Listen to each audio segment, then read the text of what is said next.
On va parler effectivement d'effondrement dans les écosystèmes. Et d'abord, félicitations à tout le monde, parce que comme disait Franck, je suis motivé pour aller voir une conférence sur l'effondrement des écosystèmes le 18 novembre avec la pluie. Ça mérite quand même une petite félicitation.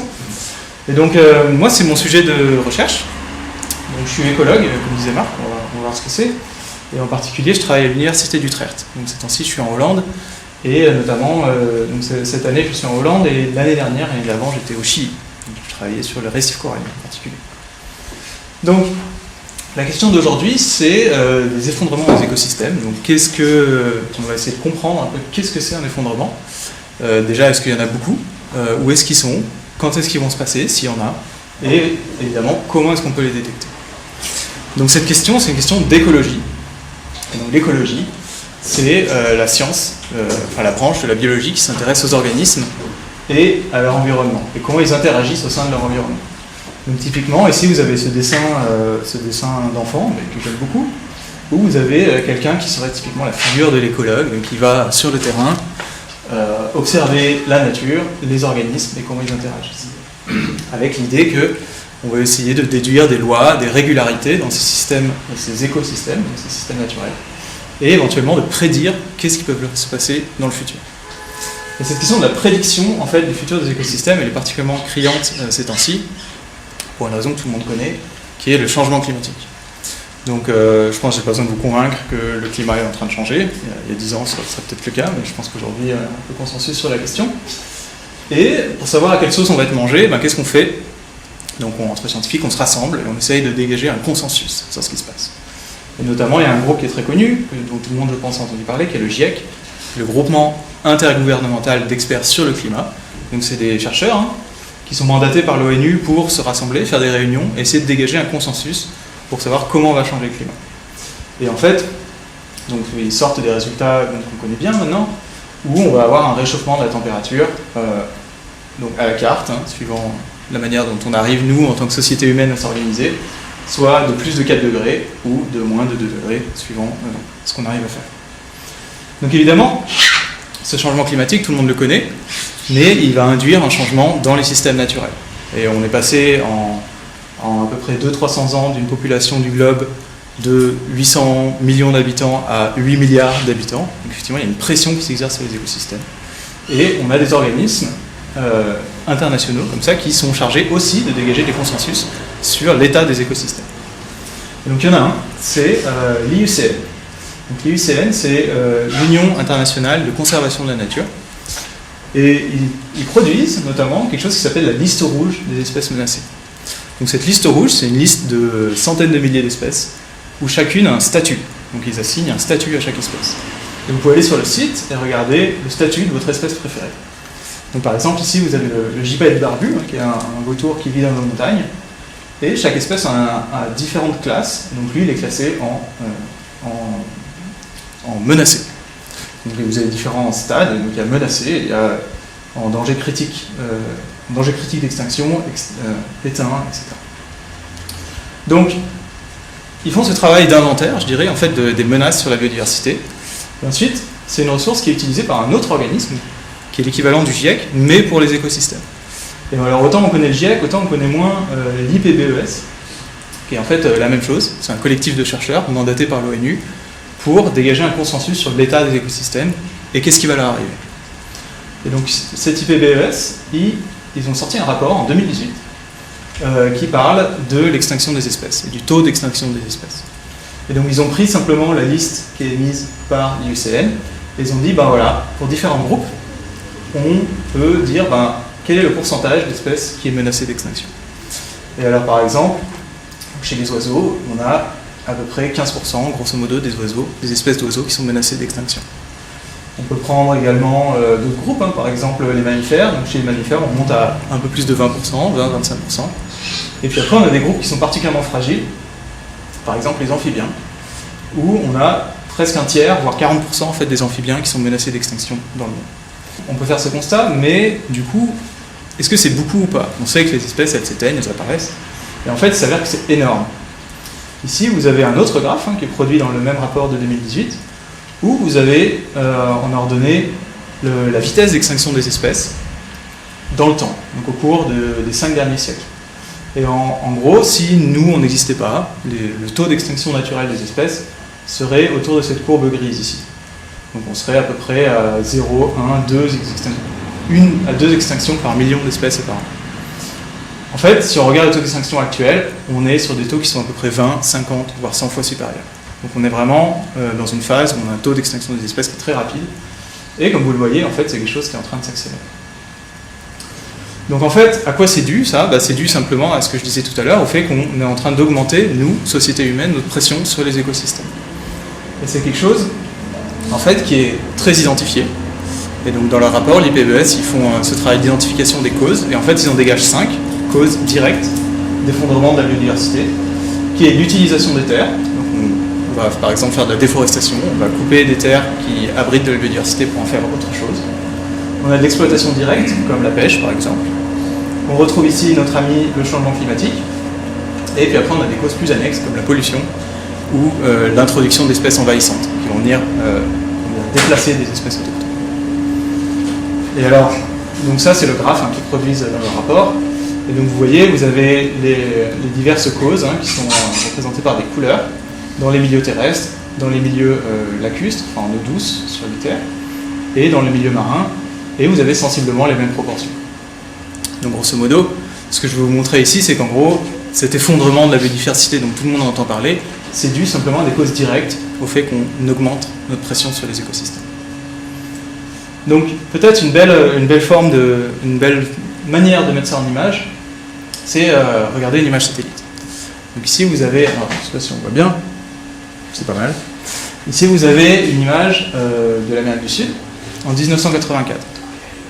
Donc c'est 84, on commence à avoir les premières images satellites du globe. Ah parfait, excellent. Donc ici vous avez une image de l'Amérique du Sud, et donc de 84 c'est le projet Landsat, on commence à avoir les premières images satellites. Et on voit bien ici, en fait, on voit bien l'Amazonie, typiquement. On voit le fleuve Amazon qui est ici. Et vous avez la même image 40 ans plus tard, en 2020, où simplement on observe ce grignotage, en fait, de l'Amazonie pour l'agriculture. Donc c'est typiquement le cas de ce que je disais de transformation des usages du sol qui a induit un déficit, en fait, dans la biodiversité. Donc grosso modo, aujourd'hui, on a perdu un quart de l'Amazonie en 40 ans. Mais on n'a pas besoin d'aller aussi loin, en fait, pour voir un effondrement de la biodiversité. On peut rester, en fait, bien chez nous, et en France, par exemple, où, en fait, en un siècle, ou un peu moins d'un siècle, on est passé, typiquement, de zones agricoles qui donnent, avec des petites parcelles, qui donnent une large place aux haies, donc les haies qui vont abriter des fruits, qui vont permettre, en fait, d'abriter des communautés d'oiseaux riches et abondantes, et on est passé à une simplification de ces paysages, augmentation des parcelles, augmentation de la taille des parcelles, donc forcément avec des cultures qui sont qui laissent moins de place à la nature. Et en plus de ça, on a intensifié l'agriculture. Et cette année, peut-être qu'en mai, on en a beaucoup parlé, parce qu'il y a un article d'un collègue qui est sorti, où on avait identifié que clairement, l'intensification de l'agriculture nuit aux communautés d'oiseaux. On savait depuis longtemps qu'elle déclinait, mais on sait maintenant que l'intensification de l'agriculture est un vrai problème. En particulier, l'introduction de pesticides et d'engrais. Donc, résultat, ce que je vous disais, on a un déclin des communautés d'oiseaux en France. Donc, suivant les oiseaux, ça dépend. Donc, typiquement, vous avez les espèces les plus atteintes vont être les espèces qui dépendent justement des champs. Donc, ça va être les oiseaux des milieux agricoles. Vous avez des oiseaux qui sont capables de s'accommoder un peu de ce changement d'usage des terres. Donc, ça va être des espèces un peu généralistes qui vont un peu partout. Et puis, vous avez des espèces intermédiaires, typiquement des milieux forestiers. Donc on a un vrai effondrement très rapide en fait de la biodiversité, des communautés écologiques autour de nous.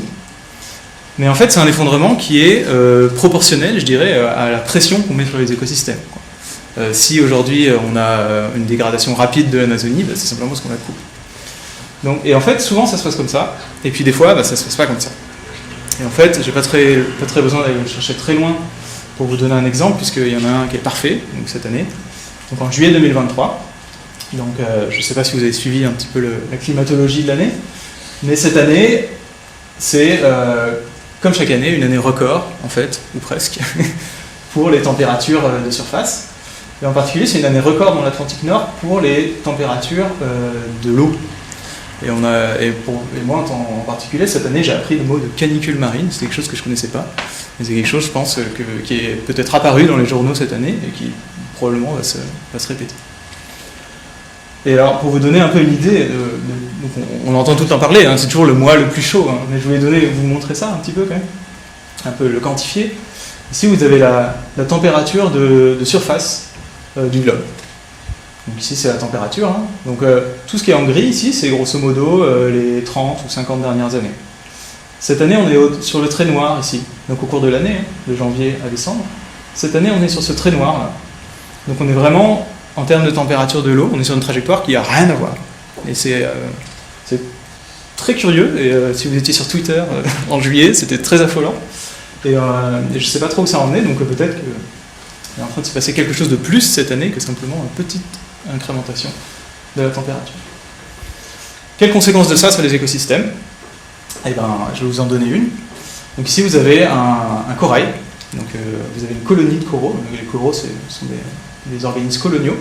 Et un corail en bonne santé, il est marron, en fait, grosso modo. Parce que c'est un corail, mais ils sont souvent... la plupart des coraux qu'on connaît, disons, sont en symbiose avec une algue. Et c'est une algue qui leur permet de faire la photosynthèse. Et en fait, cette algue, elle est marron, donc ils ont cette couleur-là. Et quand il y a une canicule marine, donc justement, ce qui va se passer, c'est que l'algue va commencer à dysfonctionner et elle va être expulsée par le coraux. Donc vous vous retrouvez avec quelque chose qui ressemble à ça, où en fait le coraux devient tout blanc. Parce que les coraux ne sont pas pigmentés, donc ce que vous observez à travers la chair du corail, de l'animal, vous observez son squelette, qui est du calcaire et qui est tout blanc. Donc c'est ce qu'on appelle le blanchiment des coraux. Donc je pense que vous avez déjà entendu parler de ça. Et donc en l'espace de quelques jours, vous pouvez avoir 90% d'un récif qui disparaît, simplement parce qu'on a dépassé une température seuil. Et donc cette année, c'est ce qui s'est passé en Floride, notamment, et de manière générale plus dans les Caraïbes. Et évidemment, une fois que le corail blanchit, il meurt, et donc vous avez une mortalité en quelques jours, disons une semaine, d'un récif entier qui peut disparaître suite au blanchiment. Pour la petite histoire, donc c'est des récifs, notamment dans les Caraïbes, qui ont été dégradés depuis longtemps, hein, donc il y a des programmes de restauration des coraux, on essaie de les réimplémenter. Donc c'est ce que je voulais illustrer là. Ils ont des espèces de perchoirs sur lesquels ils mettent des bouts de coraux, avec l'espoir de les cultiver, pour ensuite de les réimplémenter. Évidemment, tout ça, c'est 20 années de travail qui ont été mis à la poubelle en une semaine. Et il a fallu simplement aller chercher les coraux et les sortir, parce qu'il n'y avait plus aucun endroit où les mettre dans la mer. La mer était trop bouillante en fait, pour qu'ils puissent y survivre. Donc quelles conséquences de ça ? Donc très grosse perturbation en très peu de temps. Ce qui est intéressant, enfin ce qui est intéressant d'un point de vue théorique en tout cas, c'est que des grosses dégradations dans la nature, ça arrive. Il y a un incendie de forêt, la forêt disparaît, mais ensuite elle repousse. Et voilà, dans le cas des coraux, ce qui peut se passer, c'est qu'en fait, vous avez des algues qui viennent se développer. Le corail meurt, vous avez des algues qui viennent se développer, donc typiquement soit des algues filamenteuses, soit plutôt des algues un peu plus grandes, comme vous voyez ici. Et une fois que ces algues sont développées, il n'y a plus de retour en arrière. C'est-à-dire que le corail n'est plus capable de se développer, et vous avez un écosystème qui a subi une perturbation, certes, mais qui va rester à l'état dégradé de manière indéfinie suite à la perturbation. Et ça, c'est quelque chose qu'on peut appeler effectivement un effondrement, en tout cas c'est une définition théorique de ce qui peut être appelé un effondrement en écologie. Donc ça, c'est le cas des coraux, mais en fait, il y a un cas assez classique, et d'ailleurs plus proche de nous peut-être, c'est le cas de l'érosion suite à la déforestation. Donc, on a tous entendu parler de la déforestation. Vous avez typiquement une forêt que vous coupez, parce que vous avez besoin de bois, par exemple, soit pour le chauffage, soit pour faire du charbon. Et donc ce qui se passe en général, ce qui peut se passer, c'est que quand vous déforestez cette forêt, ensuite vous avez par exemple beaucoup de pluie qui vient arriver, et comme la forêt est plus présente, à ce moment-là, le sol va partir. Les racines sont plus capables de retenir le sol, il va y avoir de l'érosion, et la forêt va être plus capable de se régénérer. Donc ici on est dans le même mécanisme, vous avez une perturbation qui vient dégrader un écosystème, et ensuite il y a une espèce d'effet clapet où en fait l'écosystème reste dans un état dégradé. Donc ce type de choses, c'est très courant. Et par exemple, à Madagascar, c'est un gros problème sur les coteaux est de l'île, où vous avez eu de la déforestation, et puis vous avez en fait ces tranchées qui viennent se creuser à cause des pluies, qui viennent en fait faire partir des pans entiers de montagnes de Madagascar. Mais en fait, on n'a pas besoin d'aller si loin, parce qu'en fait, chez nous, il s'est passé exactement la même chose. Alors on a besoin de remonter un peu dans le temps, on a besoin de remonter au 19e siècle. Et ici, vous avez une carte postale, typiquement d'un village dans les Hautes-Alpes, Jarjaï, je la prononce bien. où vous avez le village, et puis vous avez tous ces coteaux ici, qui en fait jadis, avant le 19e siècle, étaient couverts de forêts. Et donc on a coupé cette forêt pour le besoin du chauffage, et on retrouve les mêmes structures, où en fait le sol, simplement, part à la rivière, quoi. Et donc avec une perte de cette capacité de se régénérer de l'écosystème. Donc si on se rapproche, hein, ça ressemble à ça. Et en fait c'était tellement un problème au 19e siècle. On a accusé d'ailleurs cette déforestation d'être à l'origine des grandes inondations à Lyon par exemple, à Bordeaux. Et en fait c'était tellement un problème que Napoléon à l'époque a créé un service dédié à ce problème écologique. Ce service, c'est le service de restauration des terrains en montagne qui dépend de l'ONF, hein, qui gère les forêts françaises publiques, et qui existe toujours d'ailleurs aujourd'hui. Mais il a été créé sous Napoléon au 19e siècle pour répondre à ce problème écologique. Et qu'est-ce qu'ils vont faire ? Eh ben, ils vont embaucher des gens, ils vont acheter des arbres et ils vont planter partout des arbres. Et donc, vous avez dans la première et deuxième moitié du 19e siècle, vous avez ces programmes de reforestation, dont il y en a un célèbre qui est celui du Mont Aigoual, vous avez peut-être entendu parler de ce cas. Et aujourd'hui, on est toujours en train de planter des arbres dans certains endroits pour ce type de problématique. Donc, je vous ai présenté quelques différents cas, et donc on a des cas en fait où on a un écosystème qui va répondre de manière proportionnelle à la pression qu'on met dessus, et puis des fois, c'est pas le cas. Des fois, on a un écosystème où en fait on va produire un changement, et en fait on va jamais se récupérer de ce changement-là. Et moi, ce qui m'intéresse, en tout cas mes thématiques de recherche, c'est exactement ça, c'est de dire comment est-ce qu'on peut prévoir si un écosystème il va répondre de manière abrupte ou irréversible à une pression qu'on lui fait subir, ou alors il va répondre de manière proportionnelle et réversible. Alors l'idée du bouquin, c'était un peu de faire une synthèse de tout ça. Donc aujourd'hui, je vais vous présenter un petit bout pour vous donner un peu une idée de comment est-ce qu'on peut faire ça. Alors, on a un problème en écologie, et je reprends mon petit dessin, c'est que les écosystèmes sont grands. Ils sont grands, il y en a pas mal qui sont en danger. Donc on peut difficilement faire des expériences grandeur nature. D'accord ? Donc en plus de ça, ils sont extrêmement complexes. Hein, donc il y a énormément d'espèces qui ne se comportent pas toutes de la même manière. Par exemple, le lynx ne se comporte pas de la même manière que le colin ou les perdrix, si vous voulez, que les plantes, que les iguanes. Donc on a une très très grande complexité. Donc comment on gère ça ? Eh bien, on fait comme dans d'autres sciences, on utilise ce qu'on appelle des modèles. Donc un modèle que vous connaissez bien, c'est par exemple la souris de laboratoire. Donc comme quand on veut tester un vaccin, quand on veut faire de la recherche fondamentale en biologie, on ne peut pas expérimenter sur l'être humain, ou difficilement, donc on utilise des organismes, ce qu'on appelle des organismes modèles. Et donc quand vous voulez utiliser l'être humain, par exemple, vous utilisez des souris de laboratoire d'abord, et ensuite si vous avez des résultats positifs, eh ben, vous appliquez vos résultats aux êtres humains, par exemple, si vous voulez tester un vaccin. Donc ça, c'est un modèle physique. Des modèles physiques, on en utilise dans plein d'autres domaines de la science, par exemple en ingénierie. Par exemple, si vous concevez des avions, vous n'allez pas faire un nouvel avion dès que vous voulez faire un petit changement dans l'aile ou dans le profilage, ou ce que vous voulez. Donc vous utilisez une maquette que vous mettez dans ce qu'on appelle un wind tunnel en anglais, où vous pouvez regarder ses propriétés aérodynamiques. Mais c'est également quelque chose qu'on fait en physique, par exemple, où on va étudier par exemple l'érosion due aux rivières. Alors c'est peut-être pas très gentil pour eux, mais des bacs à sable, où on va avoir une source dans laquelle on fait couler un liquide, et on peut regarder les figures d'érosion, notamment en fonction de la pente ou des caractéristiques du substrat. Donc ça, on le fait dans d'autres domaines de la science, on le fait aussi en écologie. Donc ce sont des modèles physiques, ou parfois appelés modèles analogiques. Et par exemple, en écologie, on utilise ce qu'on appelle des mésocosmes. Donc des mésocosmes, ça ressemble à ça. Hein. Donc ici, vous avez des bassines. Donc c'est un mésocosme aquatique. Vous pouvez introduire dans ces bassines quelques espèces, 4, 5, 6 espèces. Vous pouvez faire varier la température de ces bassines. Donc, par exemple, vous pouvez introduire des plantes, des poissons, des prédateurs de ces poissons, faire varier la température, et ça peut vous donner une idée de quel peut être l'effet du changement climatique, par exemple, dans le futur sur ces systèmes-là. Donc ça, c'est un mésocosme aquatique. Et ici, vous avez par exemple un autre exemple, qui est un mésocosme terrestre, qui est en Ariège, justement. Donc vous avez des chambres, ici, qui ressemblent à ça. C'est des sortes un peu de mini-serres, si vous voulez, dans lesquelles, pareil, vous pouvez introduire des espèces, les mettre en interaction, et regarder quel est l'effet de ces interactions à l'échelle du système. Donc tout ça, c'est des choses qui nous permettent de réduire un peu la complexité des écosystèmes naturels. On se place à une échelle réduite, spatialement réduite, mais aussi on va gérer plutôt des interactions entre 4, 5, 6 espèces plutôt que 100 d'un coup, quoi, entre guillemets.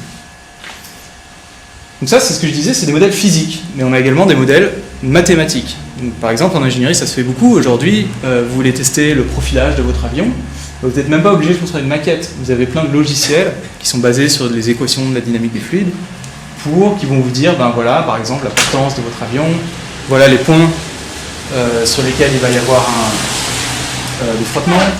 Donc, c'est quelque chose, vous pouvez avoir ce type de résultat de manière directement mathématique. Il ne faut pas penser que c'est juste un joujou d'ingénieur, hein, mais également en géologie, par exemple, on peut faire des modèles numériques de terrain pour voir quel est l'effet de l'érosion des rivières. Et en écologie, on peut aussi faire des modèles mathématiques d'écosystèmes. Et en particulier, moi, c'est l'outil avec lequel je travaille beaucoup. Ce sont des modèles, on développe des modèles mathématiques pour comprendre et de modéliser, en tout cas, la réponse des écosystèmes aux diverses perturbations, comme le changement climatique, et savoir qu'est-ce qui peut arriver dans le futur. En particulier, s'il peut y avoir des effondrements ou pas. Alors, comment on fait ça ? Alors, c'est une procédure assez formelle. Alors, je vais essayer de vous résumer l'esprit un peu de processus de modélisation en écologie. D'abord, on se donne des choses qu'on sait mesurer. Donc, en écologie, on sait mesurer l'abondance des espèces, pour la plupart. On sait compter les lynx, par exemple, on sait compter l'abondance des plantes. Donc on se ramène à des variables qu'on est capable de qualifier. Et ensuite, on considère qu'il y a des interactions entre ces variables. Donc typiquement, en écologie, on va considérer ce qu'on appelle des interactions trophiques, donc quand il y a une espèce qui vient en manger une autre. Donc typiquement, vous avez des lynx qui viennent manger des lézards.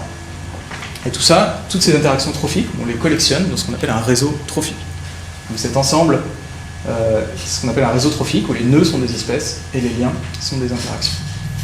Et donc on se ramène à ce problème un peu mal défini et complexe qui était de dire comment prédire la dynamique d'un écosystème, à quelque chose de plus formel.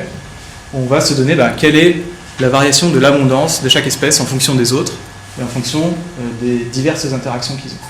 Et ça, c'est un modèle plus facile parce que par exemple, quantifier une interaction, c'est possible. Vous êtes capable de dire par unité de temps de combien les lapins ont besoin, par exemple, de manger de l'herbe. Donc ça, c'est quelque chose qui est plus facile à quantifier. Donc c'est une forme abstraite de notre écosystème. Alors évidemment, les écosystèmes sont très complexes, et des fois on peut même simplifier encore plus. Donc, en fait, par exemple, vous avez 3 plantes ici, et vous pouvez considérer qu'en fait les plantes se comportent un peu toutes de la même manière. Les lapins, ils vont manger telle plante, mais en fait ils s'en fichent un peu. Donc vous pouvez simplifier encore plus votre modèle. Voire même, vous pouvez simplifier à l'extrême, où vous aurez un compartiment, par exemple, ce serait 2 plantes. Il y aurait l'ensemble des espèces qui mangent les plantes, ce qu'on appelle les consommateurs primaires, et l'ensemble des espèces qui mangent les consommateurs primaires, qu'on appelle les consommateurs secondaires. Donc ça, c'est ce qu'on appelle une chaîne trophique, c'est le modèle le plus simple qu'on puisse faire d'un écosystème. Et évidemment, tous ces éléments, ils vont répondre aux perturbations extérieures. Par exemple, la température. Donc, la température, elle va affecter à peu près tous les organismes, et il y a également des rétroactions. Donc, par exemple, la végétation, elle peut affecter la température. Il y a beaucoup de travaux qui sont sortis cette année, par exemple, pour l'effet des arbres et des forêts sur la température. On entend beaucoup parler, par exemple, de la végétalisation des villes, avec les grands arbres qui sont capables de faire tomber la température. Donc tous ces éléments qui sont internes au système, en fait, ils sont en interaction avec des variables externes. Donc une fois qu'on a fait ça, on obtient un peu une structure de notre système, et ça va nous permettre de prédire son devenir.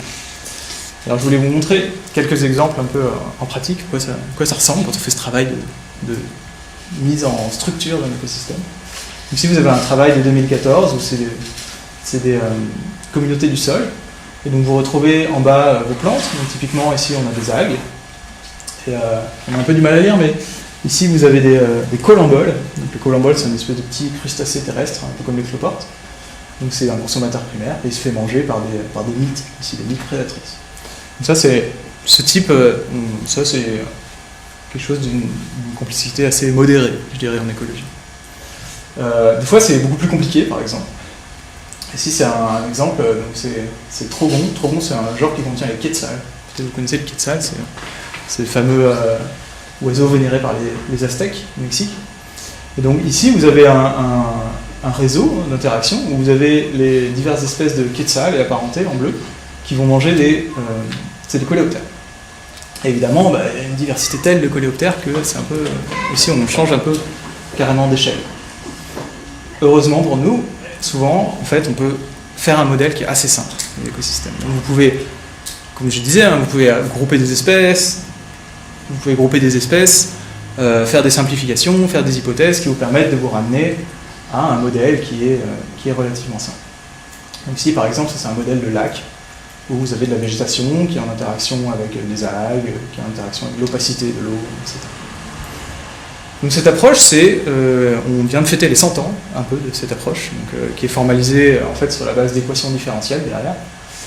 Les pionniers, c'était Lotka et Volterra, qui ont fait le modèle de Lotka-Volterra, qui est un modèle très classique en écologie, mais aussi en physique. Et eux, ils s'intéressaient aux oscillations, en fait, entre une proie et son prédateur. Donc c'était le cas classique, le cas typique qu'on prend en écologie, c'est celui des lièvres et des lynx, donc les lynx chassant les lièvres, évidemment. Et où au cours du temps, vous avez une oscillation des populations de lynx et de lièvres, donc ils s'intéressaient aux causes de ces diverses oscillations. Et ils ont construit un petit modèle, exactement comme je vous ai montré, mais avec 2 boîtes, simplement, qui sont en interaction. Et à partir de ça, ils arrivaient à prédire l'abondance des lièvres en bleu et des prédateurs en rouge. Et notamment, ils disaient on arrive à reproduire les oscillations. Et donc c'est peut-être que notre modèle n'est pas trop faux pour expliquer la dynamique des lynx et des lièvres. Donc ce qu'on peut faire, ce qui est important, c'est de regarder qu'avec ces modèles, on peut faire de la prédiction. Donc si je vous donne, une fois qu'on a quelque chose comme ça, vous pouvez dire, si je pars d'une couverture de végétation de 80%, comme on connaît à peu près tous les effets qu'elle a sur les autres composants de notre système, on peut essayer de prédire comme ça quel peut être l'effet de la végétation au cours du temps. Et notamment, on peut prédire si on peut avoir des transitions abruptes ou pas.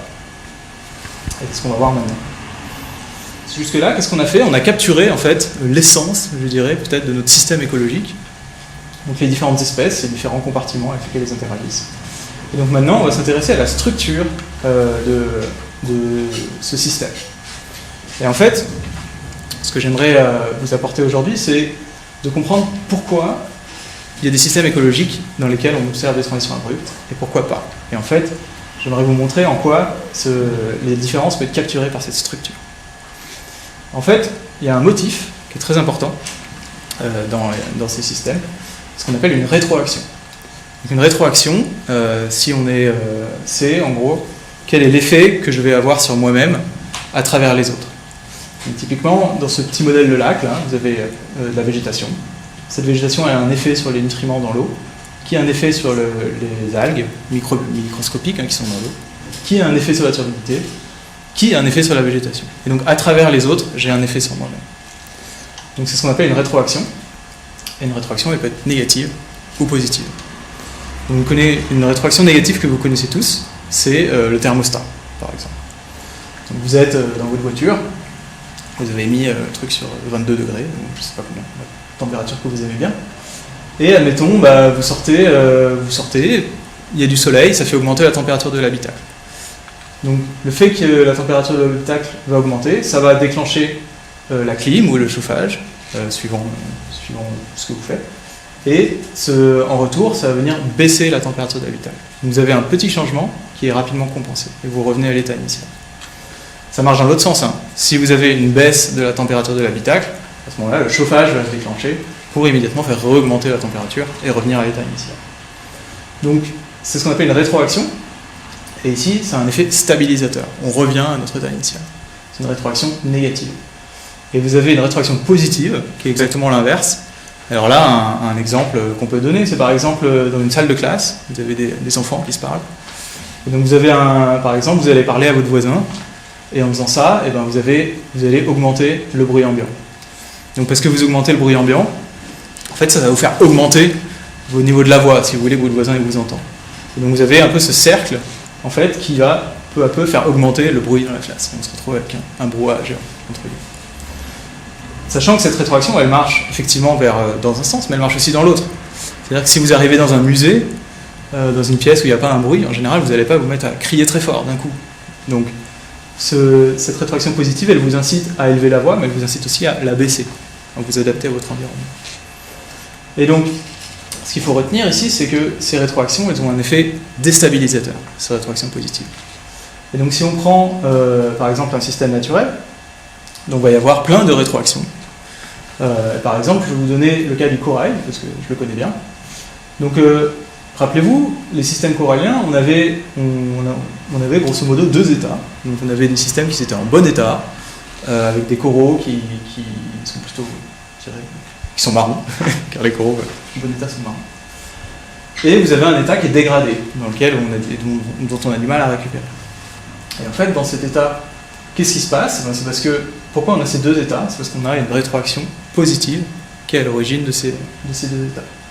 Et je vais vous la décrire. Donc, les coraux, en fait, ce qui se passe, c'est qu'ils hébergent des herbivores. Donc, ils hébergent typiquement des poissons. Si vous avez déjà fait du tuba dans un récif corallien, vous verrez qu'il y a plein de poissons. Ils hébergent des oursins.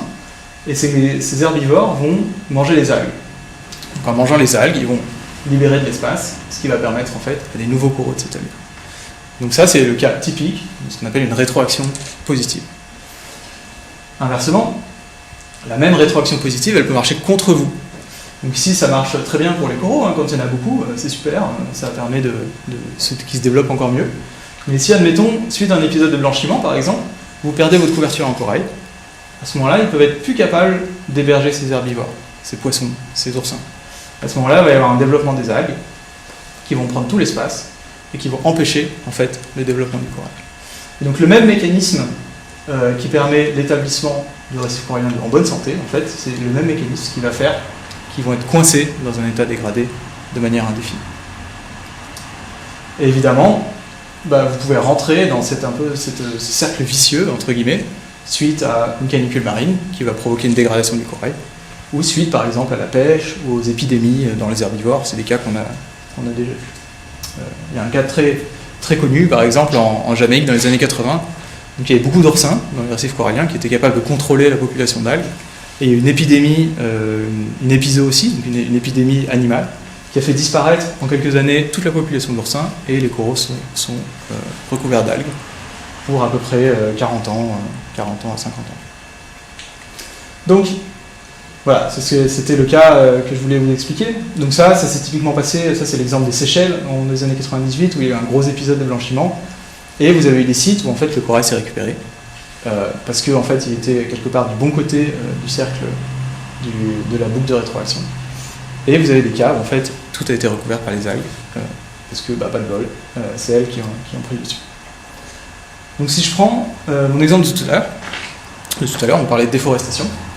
Donc on peut comprendre ce système aussi en termes de rétroaction positive. Donc ici vous avez les arbres. Donc ce qui se passe, c'est que les arbres vont permettre le maintien du sol. Donc la couverture végétale va augmenter quelque part la qualité du sol. Elle va permettre l'établissement de plantules qui vont se développer évidemment dans de nouveaux arbres. Et donc vous avez cette rétroaction positive qui fait que la végétation entraîne la végétation. Évidemment, de la même manière, vous coupez la végétation, à ce moment-là la qualité du sol va être dégradée, les plantules vont avoir du mal à s'établir, et la couverture végétale va de plus en plus diminuer. Donc vous retrouvez dans cet état, dégradé, donc duquel vous avez du mal à en sortir sans processus, je dirais, actif de restauration. Du style, envoyez vos ingénieurs pour planter des arbres, comme on a fait au 19e siècle. Et en fait, ce mécanisme, alors ça c'est vraiment un mécanisme qui a lieu à très nombreux endroits sur le globe. Alors j'ai des photos à montrer, on va peut-être éteindre la lumière, on va voir un coup.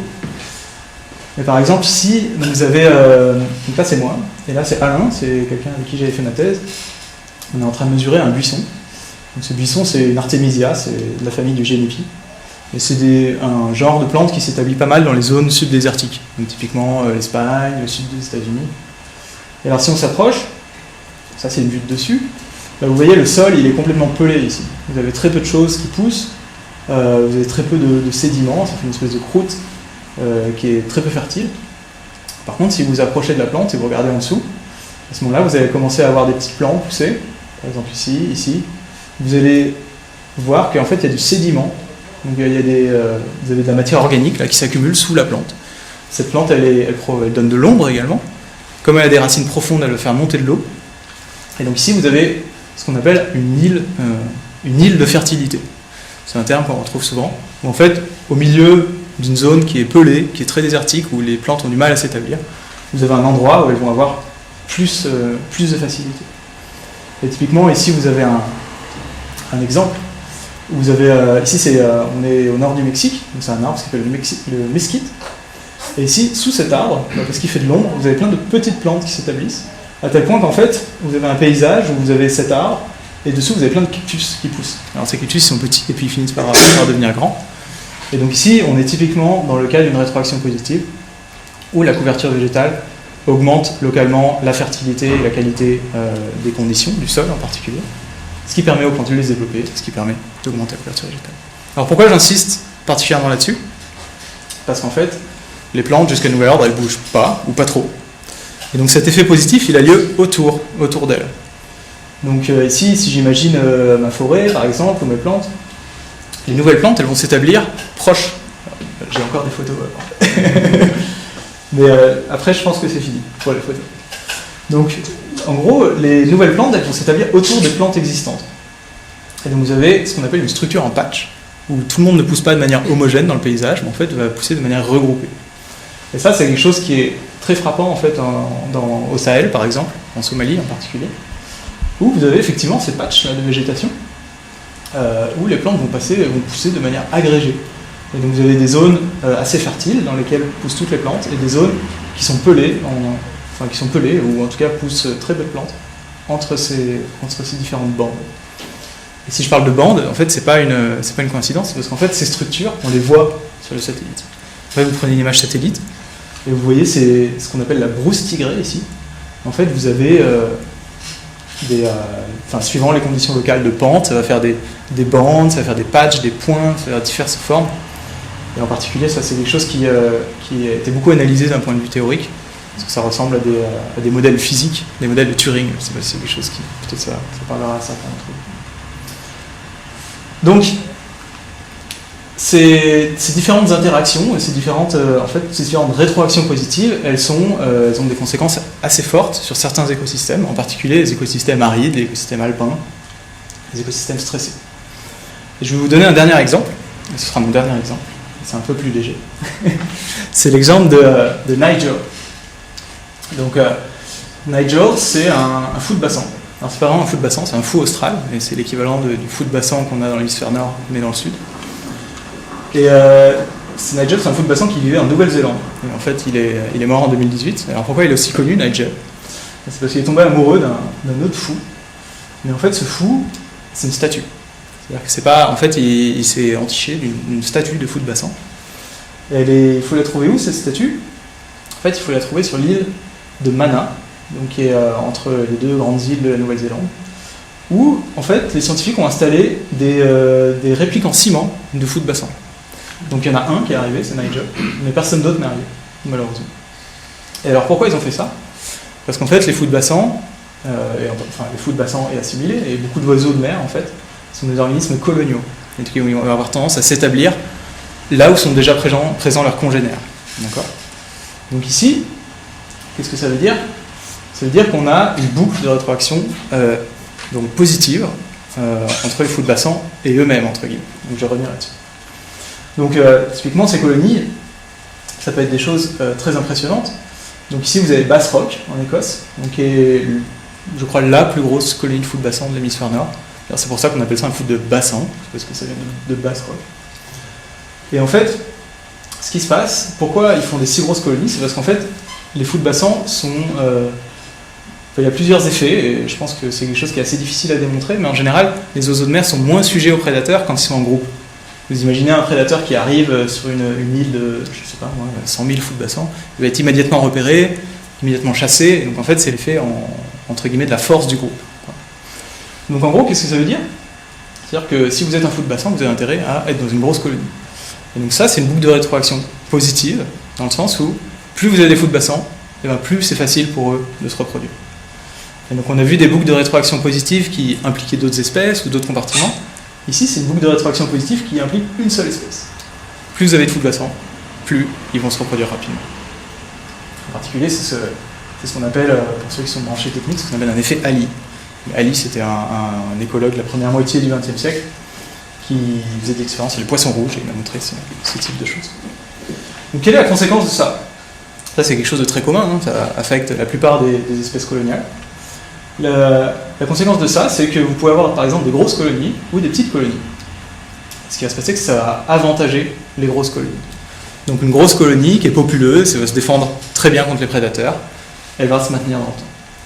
Inversement, une colonie qui est très petite, qui va avoir du mal à se protéger contre les prédateurs, qui va être sujette aux intempéries, par exemple, à diverses choses, et vont disparaître.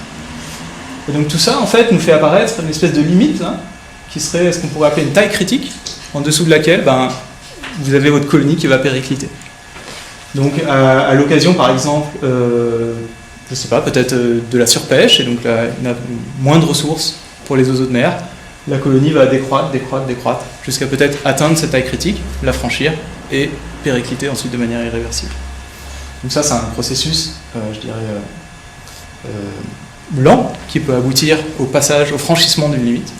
Et vous pouvez imaginer aussi un processus plus direct, par exemple la grippe aviaire, qui a beaucoup affecté les oiseaux de mer cette année, qui peut immédiatement faire chuter la taille d'une population de fous de bassin, par exemple, ou d'une autre espèce, en dessous de cette taille critique, et la propulser vers l'extinction. Donc un autre cas, encore une fois, d'une perturbation qui va provoquer un effondrement irréversible du système. Donc pour la petite histoire, Nigel, il n'a jamais trouvé de copain. Donc ça n'a jamais marché, en fait, et peut-être qu'en fait, il n'avait pas assez, donc on ne saura jamais, hein, mais peut-être qu'en fait, il n'avait pas assez de fous de bassin sur cette île. Peut-être qu'il aurait fallu en mettre plus. On n'a pas assez incité les fous. Alors, ce qui m'amène un peu à ma conclusion. Donc on a vu plein de types de transitions irréversibles dans des écosystèmes très variés. Ça, on a vu, hein, on a parlé des systèmes arides, des récifs coralliens, qu'est-ce qu'il en reste, des populations d'oiseaux de mer. J'aurais pu vous parler des forêts boréales, des bouleaux notamment, ou des stocks de poissons. On retrouve des choses assez similaires. Et en fait, ces transitions, elles sont partout où on retrouve des rétroactions positives fortes. C'est ça le mécanisme qu'on cherche à identifier dans les systèmes naturels. Donc, il se traduit, c'est celui-là qui va nous donner cet effet de seuil, donc à partir de lequel, par exemple, une population trop petite va péricliter, ou un système aride va devenir un désert, ou un récif corallien va devenir un système dégradé couvert par des algues. Et donc l'enjeu, c'est de repérer ces rétroactions positives fortes. Donc il y a tout un tas d'arguments statistiques. Je vous ai parlé un petit peu de la structure spatiale ici, de la structure en patch, qui était une conséquence en fait de cette rétroaction positive. Et donc en essayant de détecter la structure en patch, on peut essayer de détecter ça, ces rétroactions positives, et donc on peut essayer de détecter les écosystèmes qui sont sujets à ces effets seuls. Alors évidemment, où est-ce qu'on en est? Alors où en est l'écologie théorique actuellement? Donc ça, c'est une super approche, hein, faire un modèle de votre système, c'est vraiment super. Quand vous travaillez avec un modèle qui est assez simple, dans lequel vous pouvez quantifier toutes les interactions. Typiquement un lac ici, là c'est le modèle historique, hein, c'est les lacs hollandais, c'est pas tout à fait une coïncidence si je travaille en Hollande, où vous avez quelques éléments d'interaction, et vous pouvez quantifier ça, vous pouvez faire des expériences, si je mets X plantes dans l'eau, de combien varient les nutriments, etc. Évidemment, aujourd'hui, en fait c'est tout l'enjeu de l'écologie actuelle, c'est comment est-ce qu'on fait ça pour des systèmes qui sont complexes, c'est-à-dire où on a beaucoup d'espèces, beaucoup d'interactions, parfois beaucoup de types d'interactions, où là, il est impossible de mesurer une force d'interaction, par exemple, entre le coléoptère numéro 10067 et l'espèce de Quetzal. Donc on a ce problème-là, actuellement en écologie, c'est comment est-ce qu'on détecte les transitions abruptes dans les systèmes qui sont très complexes. Et il y a quelques pistes dans le livre, donc je vous invite si le sujet vous intéresse, je vous invite à en parler, ou on peut en discuter après. Mais c'est le grand chantier. Et alors je voulais conclure, donc je voulais faire une petite conclusion. Donc on a vu plein de systèmes, je vous ai parlé d'effondrement. Et alors je voudrais pas vous donner l'idée qu'en fait c'est quelque chose de très grave et généralisé. Donc ici c'est parfait, c'est le film issu de 2012. Hein, donc est-ce que en fait la question c'est quelle importance donner à typiquement ces transitions abruptes? Est-ce que d'un jour à l'autre on va voir les oiseaux tomber du ciel, les forêts disparaître, etc. Et bien en fait, probablement non. Donc rappelez-vous ce que je vous disais en début de session. En fait, ce qui fait qu'on parle d'effondrement de la biodiversité aujourd'hui, en fait, c'est des causes qui sont directes et assez identifiées. C'est l'utilisation des terres, l'exploitation directe, la chasse, la pêche, le changement climatique, et dans une moindre mesure, la pollution et l'espèce marine. Donc en fait, si on observe un effondrement de la biodiversité, au sens français du terme, c'est parce qu'en fait, on augmente énormément ces pressions-là.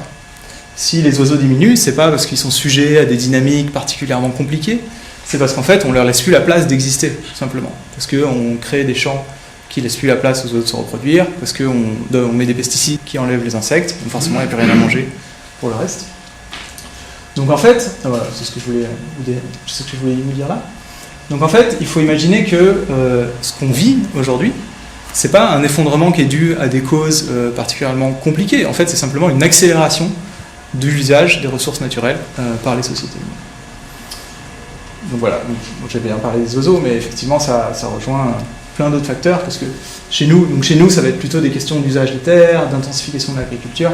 Par exemple, dans d'autres régions, et typiquement dans la zone intertropicale, ça va être des questions de changement climatique. Il va y avoir des écosystèmes entiers qui graduellement disparaissent parce que le climat devient de plus en plus aride. Donc des causes simples, directes et identifiées. Donc dans ce schéma-là, vous avez des espaces naturels qui se réduisent un peu de jour en jour. Donc dans ce schéma-là, je ne suis pas en train de vous dire qu'il faut abandonner cette idée d'effondrement. Les transitions abruptes existent, bel et bien. Mais c'est quelque chose qui est plus à penser à l'échelle locale. Par exemple, vous êtes quelqu'un qui gère une réserve, ou vous êtes quelqu'un qui gère des stocks de poissons, ou une colonie d'oiseaux. Donc à ce moment-là, ça vaut le coup de s'intéresser à ces mécanismes écologiques un peu particuliers, parce qu'ils vont vous aider à peut-être mieux comprendre comment ça peut réagir dans le futur et éventuellement prévenir une dégradation rapide. Voilà, donc c'est quelque chose qu'on a vu, si vous êtes par exemple gestionnaire d'un pan de montagne, peut-être ça peut être intéressant de se poser la question des transitions abruptes suite à la déforestation. Voilà, donc c'est tout ce que je voulais vous dire, donc j'espère que vous avez appris quelque chose.